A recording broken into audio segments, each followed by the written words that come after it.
ونستعينه ونستغفره ونعوذ بالله من شرور أنفسنا ومن سيئات أعمالنا من يهده الله فلا مضل له ومن يضلله فلا هادي له أشهد أن لا إله إلا الله وحده لا شريك له وأشهد أن محمدا عبده ورسوله يا أيها الذين آمنوا اتقوا الله حق تقاته ولا تموتن إلا وأنتم مسلمون يا أيها الناس اتقوا ربكم الذي خلقكم من نفس واحدة وخلق منها زوجها وبث منهما رجالا كثيرا ونساء واتقوا الله الذي تساءلون به والأرحام إن الله كان عليكم رقيبا يا أيها الذين آمنوا اتقوا الله وقولوا قولا سديدا يصلح لكم أعمالكم ويغفر لكم ذنوبكم ومن يطع الله ورسوله فقد فاز فوزا عظيما أما بعد فإن أصدق الحديث كلام الله عز وجل وخير الهدى هدى محمد صلى الله عليه وعلى آله وسلم وشر الأمور محدثاتها فإن كل محدثة بدعة وكل بدعة ضلالة وكل ضلالة في النار. Ma'asyiral muslimin wal muslimat rahimani wa rahimakumullah. Alhamdulillah, puji serta syukur senantiasa kita panjatkan kehadirat Allah Subhanahu wa taala, Zat Rabbun Ghafur. Salawat serta salam semoga senantiasa Allah taala curah limpahkan kepada uswatun hasanah kita, suri teladan terbaik kita Nabi Muhammad sallallahu alaihi wasallam, dan juga kepada keluarga dan para sahabatnya radhiyallahu ta'ala anhum, dan juga kepada at-tabi'in, atba'it tabi'in, al-ulama wal a'imma al-mujtahidin, dan juga kepada kita dan seluruh kaum muslimin yang senantiasa berusaha untuk mengikuti jejak langkah Rasulullah sallallahu alaihi wasallam dan juga jejak langkah para sahabatnya radhiyallahu ta'ala anhum dengan ihsan sampai hari pembalasan. Ma'asyiral muslimin wal muslimat rahimani wa rahimakumullah.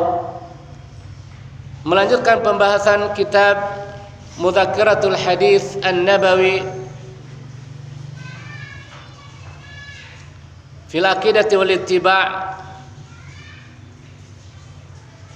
Masuk hadis yang ke-15 di mana al-muallif hafizahullahu taala memberikan judul dengan judul Alaysal jihadu fi sabilillah afdal amal, bukankah jihad di jalan Allah adalah merupakan amalan yang paling utama, di mana dalam hadis yang akan dibacakan mengenai 3 amalan yang utama dalam Islam, 3 amalan yang besar dalam Islam. Namun ternyata 3 amalan yang besar yang sejatinya menjadi timbangan yang berat dalam amalan seseorang,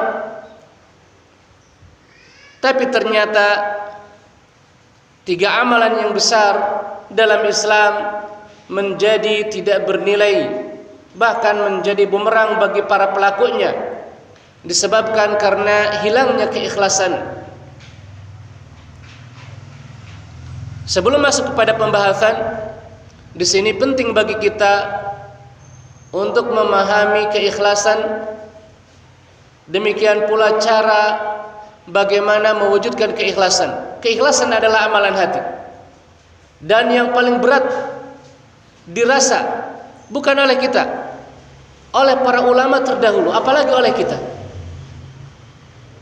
Para ulama terdahulu mengatakan bahwa yang paling berat dalam penanganan adalah mengenai keikhlasan hati. Ini para ulama, apalagi kita. Entah berapa persen dari amalan kita yang ikhlas karena Allah Ta'ala. Karena kita rasakan semua bagaimana kita dalam beramal. Kadang ada rasa ketika beramal ingin mendapatkan pujian dari yang lain, khawatir mendapatkan celaan dari yang lain, dan ini merusak keikhlasan. Karena ciri keikhlasan sebagaimana yang disebutkan oleh para ulama adalah samanya antara pujian dan celaan. Tidak maju karena dipuji dan tidak mundur karena dicela. Kalau kita bisa beramal demikian, berarti ciri keikhlasan sudah ada. Ciri keikhlasan ada. Tapi kalau kita maju karena dipuji, mundur karena dicela, ciri keikhlasan tidak ada. Apalagi keikhlasannya, cirinya saja tidak ada. Ikhlas itu sendiri sebagaimana sebagian ulama mengatakan tasfiyatul amal an syawaibil kadar min syawaibil syirki wa riya'i wa nahwihima, atau kama yuqal, bahwa keikhlasan adalah membersihkan amalan dari noda-noda kekeruhan, baik itu kekeruhan kesyirikan, syirik besar, demikian pula riya dan yang semisal keduanya dari sum'ah dan yang lainnya. Ma'asyiral muslimin wal muslimat rahimani wa rahimakumullah. Kemudian kita tahu bahwa amalan akan diterima atau sebagaimana disebutkan oleh para ulama, syarat diterimanya amalan, syarat diterimanya ibadah ada dua. Perhatikan di sini, kalau kemaksiatan, dosa tidak bersyarat. Dosa mau ikhlas mau tidak jadi. Saya berzina riya, apakah tidak jadi dosa karena riya? Tetap jadi dosa. Tidak ada syarat. Berbeda dengan amalan dan ibadah, ada syarat. Sehingga kenapa Allah Subhanahu wa taala melipat gandakan kebaikan, melipat gandakan amalan saleh, melipat gandakan ketaatan dan ibadah? Kalau tidak dilipat gandakan, tidak akan ada yang selamat dari kita. Kalau amalan kebaikan tidak dilipat gandakan, tidak akan ada yang selamat dari kita. Bahkan dilipat gandakan pun belum tentu kita selamat. Kenapa? Karena bersyarat. Syaratnya harus ikhlas, bukan perkara yang mudah. Dan juga yang kedua, syaratnya harus mengikuti tuntunan Rasul alaihi salatu wasallam. Tidak sesuai dengan tuntunan Nabi alaihi salatu wasallam, walaupun ikhlas tidak akan diterima.